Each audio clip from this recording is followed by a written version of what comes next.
Hi செல்லக்குட்டீஸ்களா! நான் ஸ்ரீஷா என் ஆத்துக்காரர் எல்லாரும் Navaneetha silks நடத்தக்கூடிய டிராயிங் காம்படிஷன் தான் போயிருக்கோம். இங்க நெறைய குழந்தைங்க வந்து ரொம்ப இன்ட்ரெஸ்டிங்கா வந்து பார்ட்டிசிபேட் பண்ணி ட்ரா பண்ணிட்டுருந்தாங்க. மை ட்ரிச்சி அப்படின்ற டாபிக்ல தான் பசங்க வந்து ட்ரா பண்ணிட்டுருக்காங்க. ஸ்ரீஷாந்த் வந்து மலைக்கோட்டை, ஸ்ரீரங்கம், காவேரி இது எல்லாத்தையும் கலந்து ஒரு அழகான ஒரு அவுட்புட் குடுத்தான். எங்களுக்கே ரொம்ப வந்து ஹேப்பியா இருந்தது. அண்ட் ஒன் மோர் என்னன்னா, குழந்தைங்களுக்கு நெறைய திறமைகள் இருக்கும். அதுக்கான டைம நம்ம வந்து அலோகேட் பண்ணாவே போதும். அண்ட் சர்டிஃபிகேட்லாம் வந்து ப்ரொவைட் பண்ணிட்டாங்க. ஸ்ரீஷாந்த் வந்து பார்ட்டிசிபேஷன் சர்டிஃபிகேட் வாங்கினான்.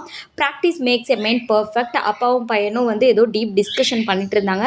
ஓகே, எங்களுக்கு பசிக்க ஆரம்பிச்சிச்சு. நாங்கள் ஸ்ரீ சங்கீதாஸ் போயிட்டு எங்களுக்கு பிடிச்ச டிஷ்ஷஸ்லாம் ஆர்டர் பண்ணோம். எங்களுக்கு பிடிச்ச பொட்டல மஷ்ரூம் பிரியாணி ஆர்டர் பண்ணியாச்சு. சுட சுட செம்ம டேஸ்ட்டாக வந்திருக்கு. அண்ட் ஸ்ரீஷாந்த் வந்து சில்லி பரோட்டா வந்து ஆர்டர் பண்ணால், கைமா பரோட்டா ஆர்டர் பண்ணால் அதை சாப்பிட்டுட்டு ஏன் ஆத்துக்காரர் மீல்ஸ் தான் வேணும்ட்டாரு. பிடிச்சதை வாங்கி சாப்பிட்டாச்சு. பிளான் பண்ண மாதிரியே டே சூப்பராக போச்சு. டாடா பை பை மக்களே.